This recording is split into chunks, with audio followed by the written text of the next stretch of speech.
President Trump setting off for Brussels.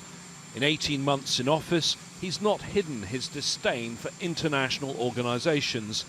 In his sights in recent days, the US's most important military alliance. He's been tweeting about it, and he made these comments at a rally last week.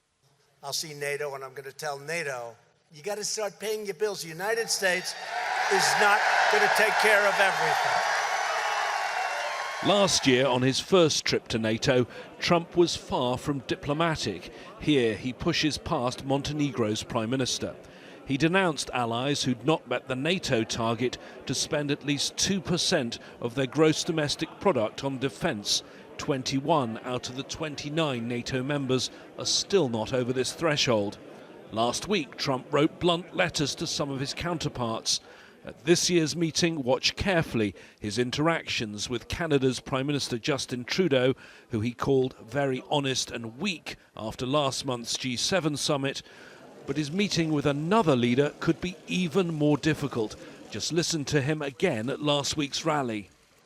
And I said, you know, Angela, I can't guarantee it, but we're protecting you, and it means a lot more to you than protecting us, because I don't know how much protection we get by protecting you. The partnership between Angela Merkel and President Trump is certainly at a very low ebb at this time.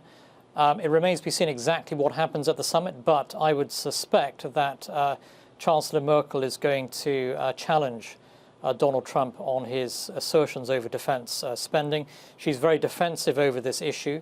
She will point to limited increases in German defence spending. As leaders arrive here in Brussels, the NATO Secretary-General has been making the case, forcefully yet diplomatically, why the US needs its 28 allies.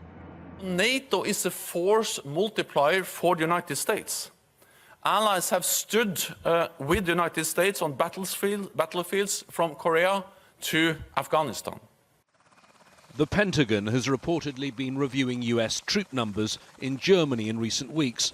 The White House has since denied there will be reductions, but some US allies are worried. It's almost 70 years since the alliance was formed. The treaty was signed in Washington. Never has there been a US president who sent such mixed messages about his commitment to it.